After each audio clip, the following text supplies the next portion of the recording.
evening, everybody. Welcome back to Horse Center. Myself, Shawn, and the voice of David Cabrera.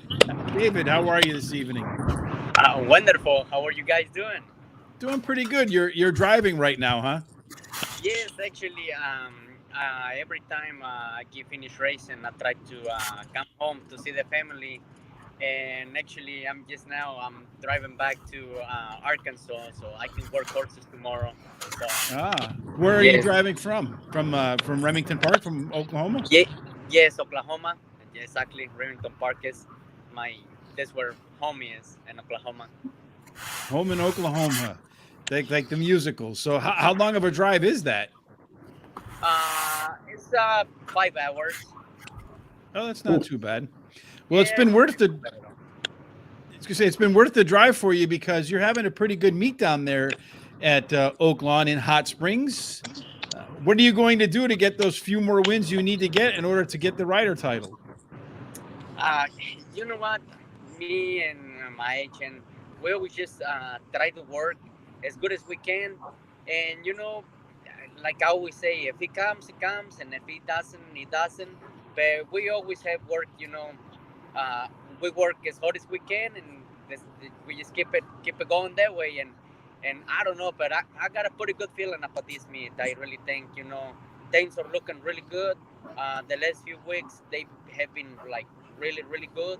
And we've been getting on some pretty good mounts. So hopefully, we can get there. Yeah, well, a couple of weeks ago, like what was it, week and a half ago, you had a 10-win week and you were jockey of the week. So what are you going to do to get 10 this week? You know what? Like, like I say, work hard and try your best on each one of their races. That's for sure. Mm-hmm. So Oaklawn has been kind of a tricky park for me at times as a handicapper. As a jockey, when you look at the race, what do you think the key to winning at Oaklawn is? I'm gonna be, you know, I don't know. To me, it feels like the track, the way the surface is. I don't know why, but it sounds like it plays different every day. Just about every day. One day the races are fast, another day races are slow. One day Mm-hmm. horses are coming from off of it. Some days the horses are not winning on the rail. To be honest, we just play it by ear.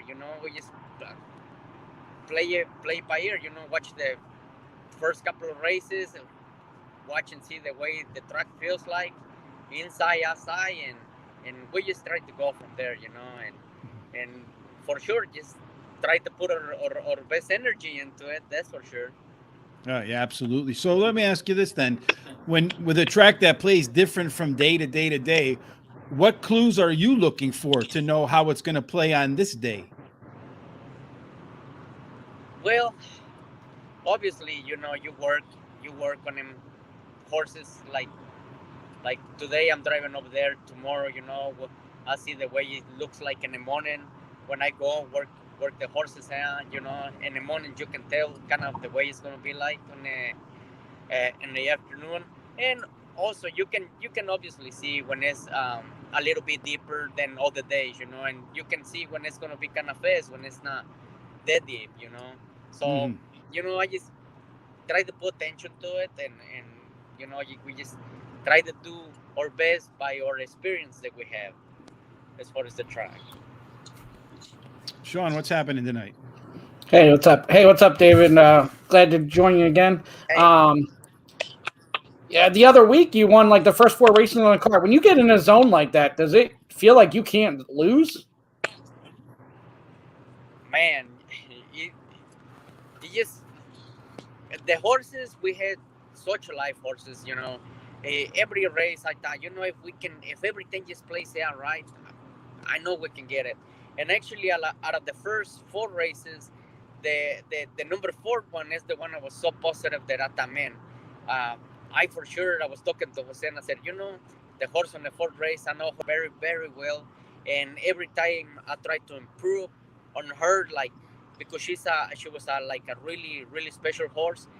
And, that day, after winning the first three races, I just feel so confident, about the next one. I'm like, yeah, we're going to get it again. And it just did. It happened. But I also knew we had such a good chance with that horse too.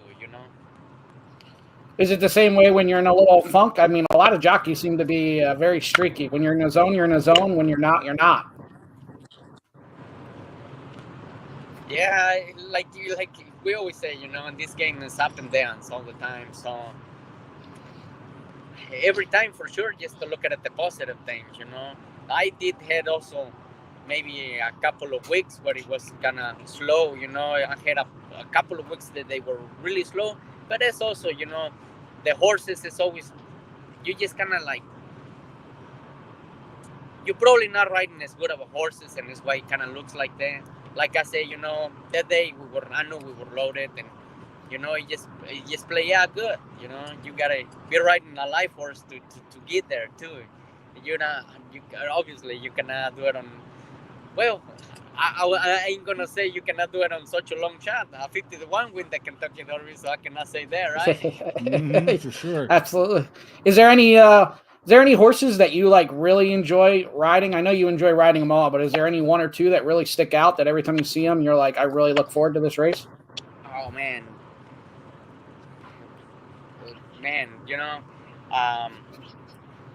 well, there's a lot of horses, especially when I work with them in the mornings. There's a lot of horses that I'm like, man, I just can't wait to ride this horse to see what he's got, especially maidens, that they never been started. A horse that got retired this year, this past year, it was Welder. It was a Jockey bred. Man, I think I won like 20 races on him. It was such a special. It was like such a special. He knew me very well. I know him very well. That horse, it was really, really special to ride that one. I like to ride every horse, but that one, it was just, it sounds like we've been together for 4 years, and it was very, very special. Now, a horse like that, do you know, like a horse is like a person. They have their good days, bad days. Do you know when you get on him and he might not be feeling just as right as he's been before? Yeah, that horse, like I say, I know him so well. That horse, I remember one time it was a heavy favor. And I remember him acting like just a little quiet. And he also tried to act up a little bit on the gates. And you know what? He ran fit that day. And it was like heavy favor. So, and it's the only time that I think I really can feel that. After the race, I was like, man, it's funny that I can tell that he was not like, it was just not his day. It was just quiet, Mm-hmm. But yeah, like that horse. But I knew him so well. I know that the after the race, I said, man, that's why he was acting different, Wasn't feeling very well that day. So what's the difference, would you say? Because you dominate at Remington Park. What's the difference between riding at Remington and riding at Oaklawn?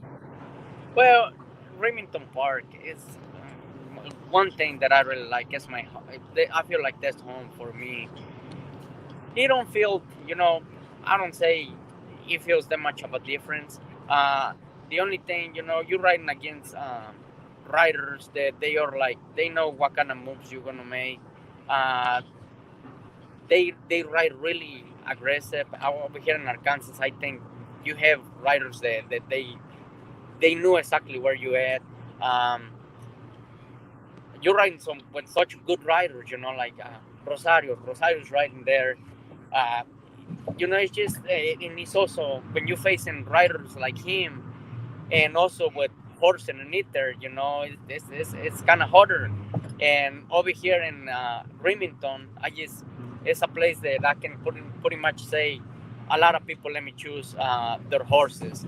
Everybody, when they have a decent horse, they always let me ride their best horses, and that's why it's easier for me, because we just take off. Like last year, we win the meet easily, and I left like the last 2-3 weeks, but it's just the competition is a little more easier, and also I get to pick and choose a lot of the horses. I get to pick and choose. I'll be riding the favorite probably on 5 out of the 9 races.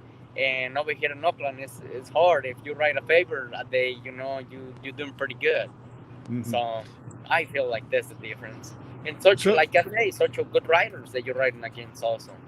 Absolutely. So when you say you pick and choose, How do you pick and choose? Do you get the DRF, the formulator? Do you have out the past performances, or is that something that your agent comes to you and says, David, I got these 3 horses. Which one do you want to ride? How does that work? You know, when I say I get to pick and choose, actually I just leave that to my agent. My agent is the one who does. He hardly ever comes to me and asks me a question that, hey, you think I should uh, take this horse or this one? Actually, I just let him do his job, and he's always pretty good. He's I think that guy. We started up in 2018, but I look at him the way he is right now, and he's completely 100% on the game. He hardly ever asks me for which one I choose, because he already knows me so well, and he knows the horses so well that he just does his job. Mm-hmm. So, Yeah. is your agent? Are you and your agent thinking about maybe when Oaklawn is over, going somewhere else besides Remington, or are you just going to kind of do that Remington Oaklawn circuit? I always like to do the Auckland and Lone Star, and then after Lone Star, go to Remington, because we got these tracks. Like Auckland is not even that far away from home. We got Remington that isn't home, and we also have Lone Star that's 3 hours away from home. And we just gonna play it by ear. I really hope we can finish up the meet. We've been picking up pretty good. I really hope that I can finish up the meet really good and here in Auckland, and we're just gonna play it by ear. If we get some good opportunities, man, we'll really be happy to try something else, to try something different. You never know. We for sure, I think as every rider, their dream is to ride on the Kentucky Derby. That's my dream also. So you know what? We're just gonna play it by ear, and if we get some offers, we for sure be thinking about shooting different, somewhere different. So, how do you feel things would change for you if you did win the Oaklawn title? Do you think that would bring more attention to your riding skills? Because guys like Steve Asmussen are there at Oaklawn. He's also, I see his name over there at Remington and Lone Star. So Steve has some good horses. He's got to know you pretty well by now.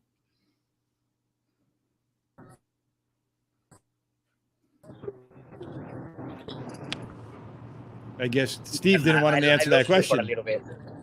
Uh-huh. Yeah. Did you hear the question, Yeah. or do you want me? Do I need to repeat it? Yeah, can you repeat the question again? I was saying that. How do you feel if you won the Oaklawn title?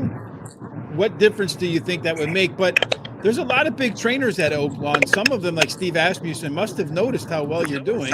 So you have to think at some point they might ask you to ride some of their better horses. Well, when somebody like that, if he would come and ask me to go ride for him somewhere else, I think we probably would, he's got such good horses, such nice horses, that, he'd be not too good, not too right for us to not say no. So, if some offer like that comes around, we'll for sure be really happy to try it. And also, I think if we finish on the top in here in Auckland, I really think there'll be some offers. Some people will be asking us to ride different places, or hopefully, you never know. But I think it will definitely help if we finish, if we lead the standings over here in Auckland. Absolutely. So when you're not horse riding and you're not driving back and forth to Dallas or to Hot Springs, what are you doing for fun? Man, I like to. I have a little daughter, 5-year-old. I just try to, take her, take my wife somewhere, get to do something different. But we also, for fun, I'm. So right now I've been working for like these past 3 years, and that's pretty much what my fun time is. To me, that's what I feel, because I feel good. I feel good about myself. I've been going over here. I have a place over here in Jones. It's like 15 minutes away from Remington Park, and we built a training center. And I've been working in this place for the at least past 3 years, maybe even more. And I think we're finally gonna get it going by like around October of this year. Right now we already built up a barn. We already cleaned up. Like it was a trainer center back like 10 years ago. So now we're trying to get it back together. And I just been working on that. And really, I don't have like a time. A lot of people, they probably go play golf or do something else. To me, I probably spend one day, basically, is one day for sure with the family. And then just the rest of the day, I've been working with this project that I have going on. So you're going to train horses there? My wife, she worked for a long time with the trainer and also people that broke horses. And when I got started breaking babies, and I did that for 4 years. So I know pretty good how to break a baby. So really, we already talked to some people, a few guys that she's gonna be taking care of it. We're mainly gonna focus on breaking babies. Well, she is. I'm gonna be riding, but she's the one. She's gonna be doing the work in there. So this is basically what we're focusing on. Be breaking babies, getting them ready and prepared for the races. And that's going to start in October, huh? Well, good luck with that. Yes, thank you. It's when I retire, I already named it. It's gonna be Cabrera's Training Center. So that's gonna, when I retire, probably they be asking where Cabrera goes. So here we go. That's where I'm gonna be breaking babies. Breaking babies, yes, for sure. Yeah.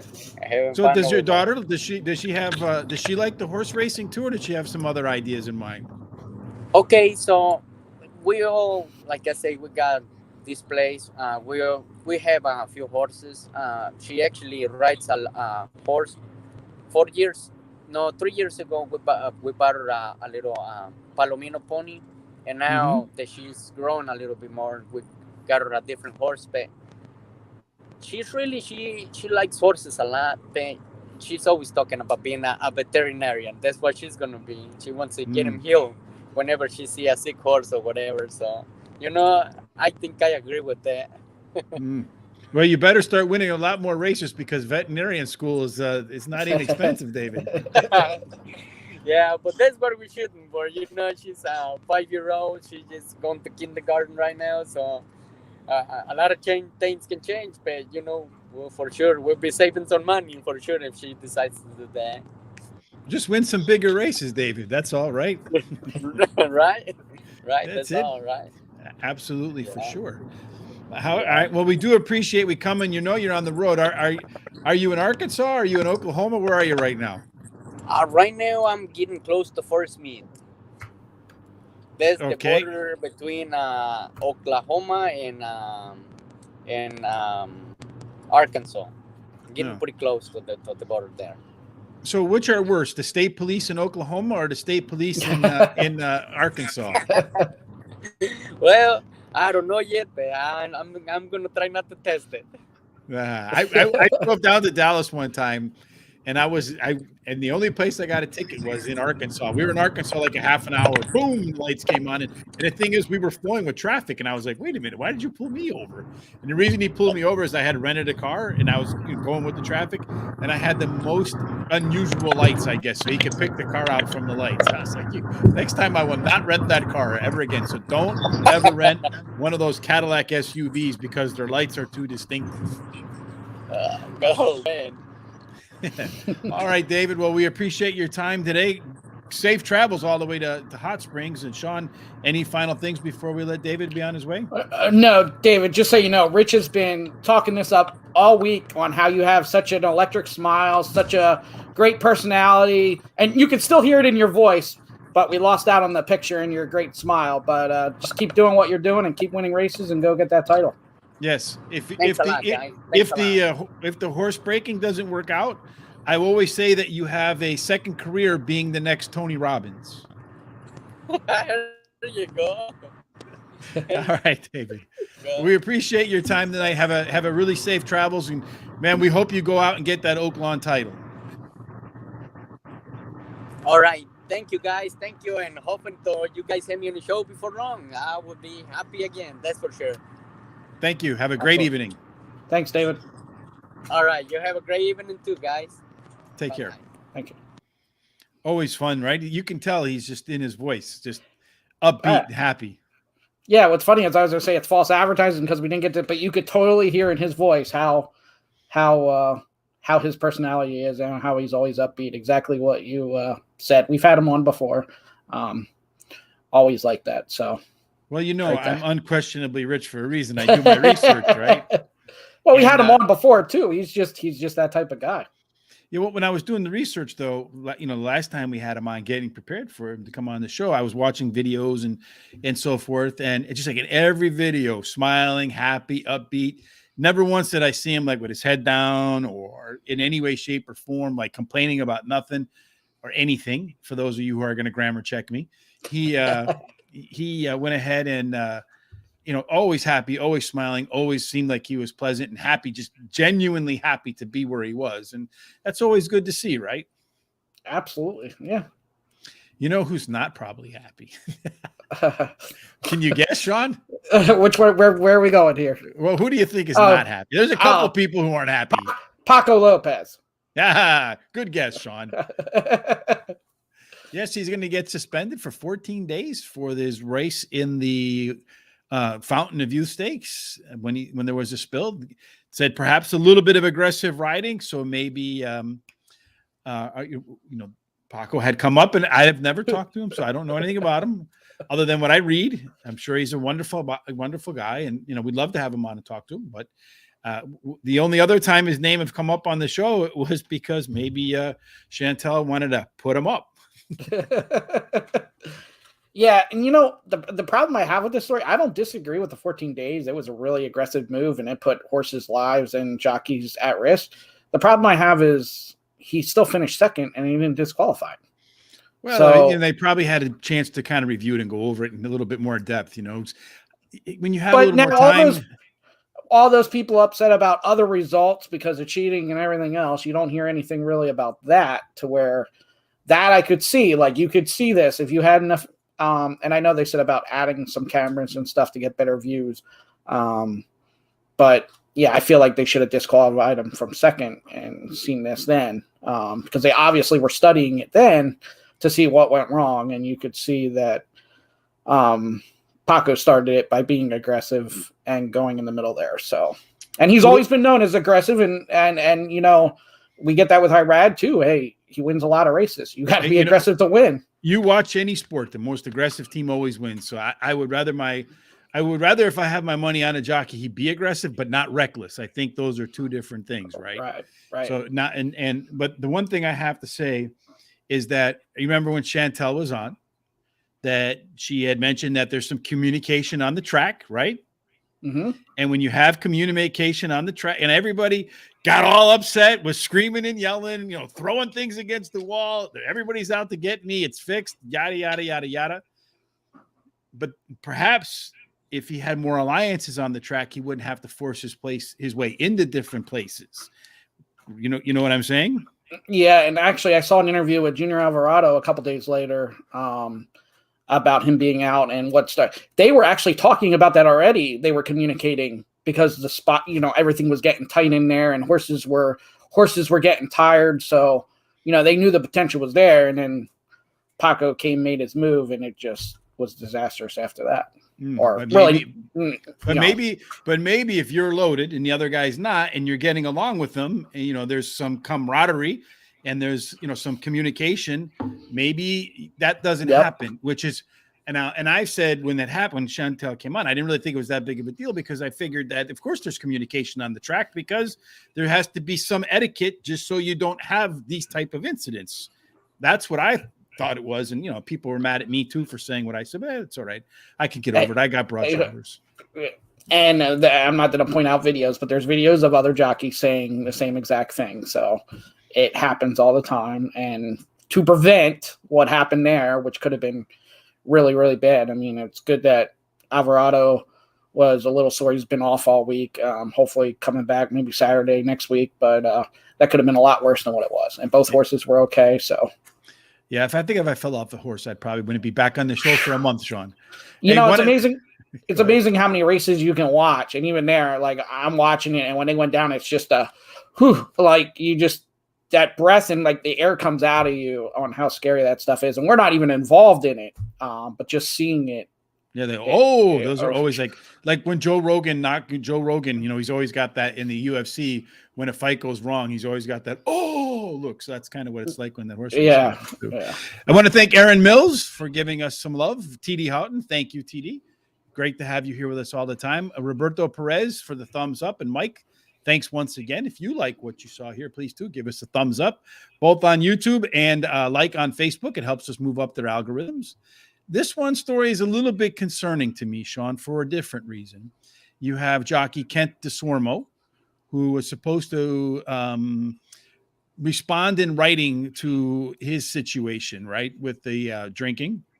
And I mean, I don't know the guy, so I can't pass any judgment along those lines. But what I would certainly say is that it seems to me, and I hope if it's the case, that maybe there's an ongoing issue there if you're not responding to something that's, career-wise, that I hope that Mr. Desormeaux, if you're listening, or somebody who knows you's listening, if you have an issue, please go get it fixed. Right, Shawn? Right. Yeah, he's been up and down with his issues and stuff. Hopefully he's able to straighten that out. And whether his career restarts again or not, the most important thing is just for his life to get straightened out and move on with it. Yes. I mean, it's an issue that there is and difficult. I'm sure other people that I've known that have been in that situation have struggled to get out of that situation. But I would hope, Mr. Desormeaux, if there's people around you that care about you, if anyone knows, I'm sure you have a support system that can get you to kick it. You've been a good jockey. And I think that if you take care of it, there'd probably be a lot of people with open arms, and sports people and Americans. Everybody loves a comeback story. So get it straight and come on back, right? Absolutely. And then finally, Shawn, Del Mar is going to have a record-breaking racing season. If you have a horse that doesn't run in California, they're going to have that ship and win program where there's going to be a $5,000 starter bonus and a 50% per supplement for dirt runners, and then a $4,000 bonus and a 40% supplement. And they're expecting to have payouts of more than $800,000 a day at Del Mar. So do you think that we'll see fields that are bigger than 4 or 5 horses that we're seeing way too regularly right now at Santa Anita? Yeah, I think there'll be more, but I still think the count will probably be down for Del Mar as well. That's where, when I'm reading this, I'm like, yeah, but what's the horse count going to be like? We'll see. Hopefully another 8 to 10 horse fields every race, but yeah, probably a long shot at this point. I think so too. I think a lot of it too has to do with the climate towards horse racing in that part of out there. Do you know what I'm saying? Mm-hmm. So Paco always the first to stand up before the wire. So obvious. I disagree with that. The guy wins at like 20%. So I'm not sure. So you're saying if he doesn't stand up before the wire, he's going to win at 30%? I'm not sure about that. And then you have Terry says that'll help get larger fields at Del Mar. I'm sure glad to see it. Yeah, addiction is hell. I hope he does get it right. I hope so too. I mean, my dad, I know a lot of people have this story, right? Somebody in their family, my biological father had those issues as well. And it's one of those things that you can have conversations with them. Sometimes they don't want to listen. And the truth really is that they can't get help until they realize they need help. So hopefully there's enough people around them, or he has that moment where you hit rock bottom and you have no choice to get better. And maybe for him, that's that. Right, Shawn? Yeah, let's hope. I mean, like I said, his career's been on and off again. Just need to get Kent Desormeaux, the person, right, and that be that, and not go back off.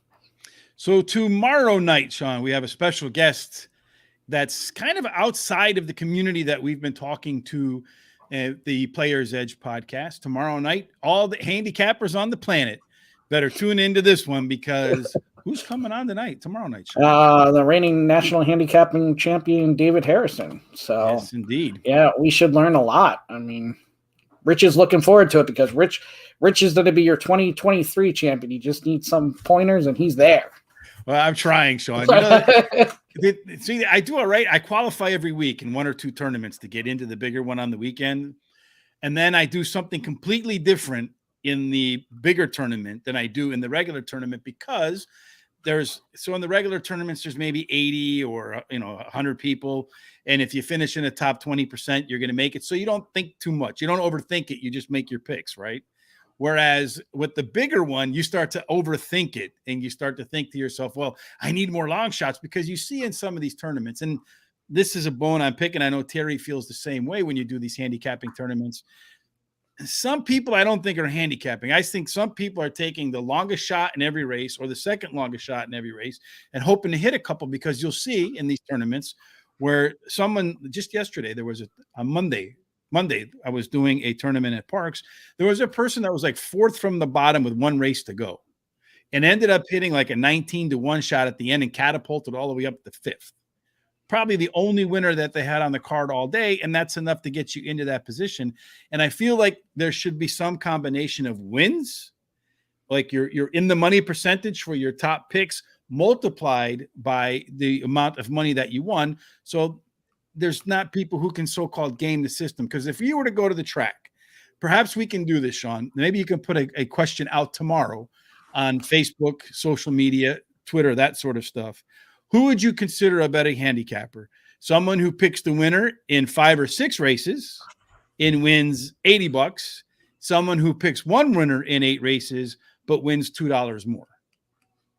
Yeah, I agree. You know, it almost should be, and I know there's tournaments like this, and I don't know. You should almost get a budget, $100, $200, whatever it is. Play the races however you want to play the races, and whoever has the biggest budget at the end of that wins. Because instead of, because that's how you actually bet on horses. You can bet, you and I can play the same races, and I'm playing exactly as you're playing pick fours, whatever.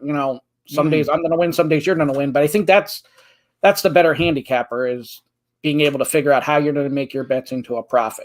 Yeah, but now you're talking ticket construction too, which is a whole different part. But I think there should be a way to do, and I think there are tournaments that way, but there should be some way. Well, to me, the easiest thing is to take, to me, the suggestion is to take so in these tournaments, you get money for winner place, right? Mm-hmm. So if you win, so let's say there's 10 races. So however many races there are, they should be divided by 100 so that you get the percentage each race is for the race card of the day.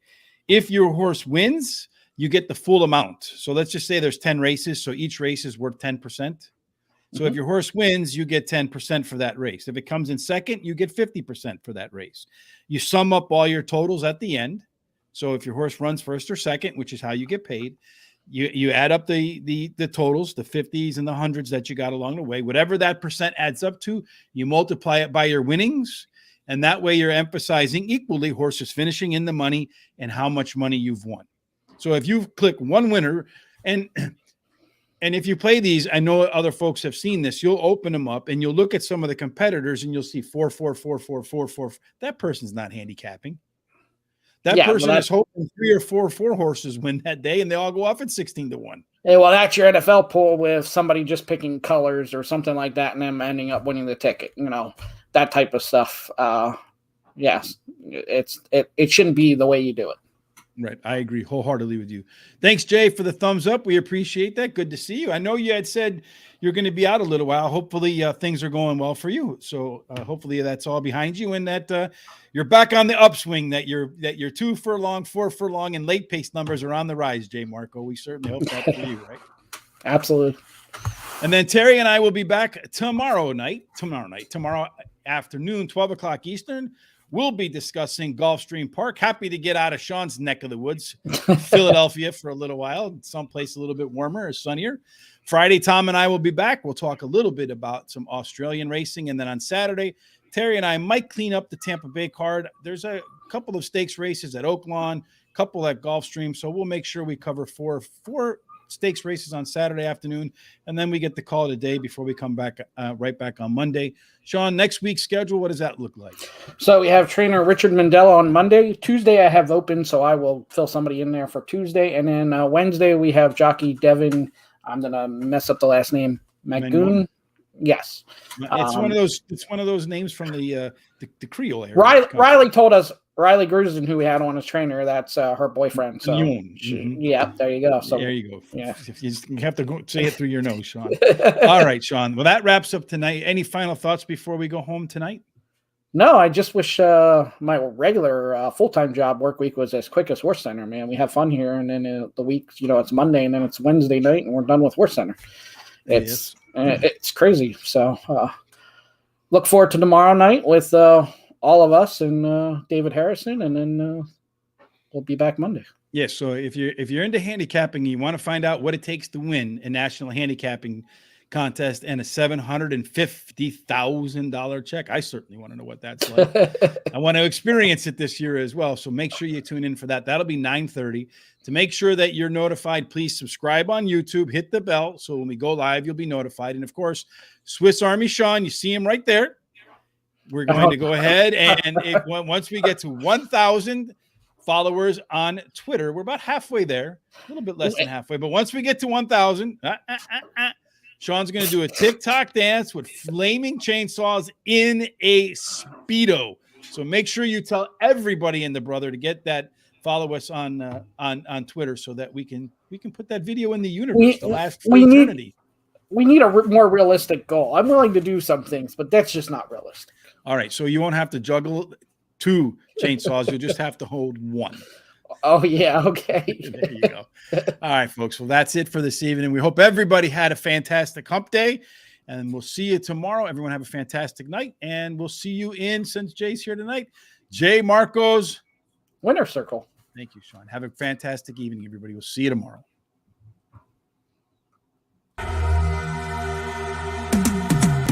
Cause I've been living life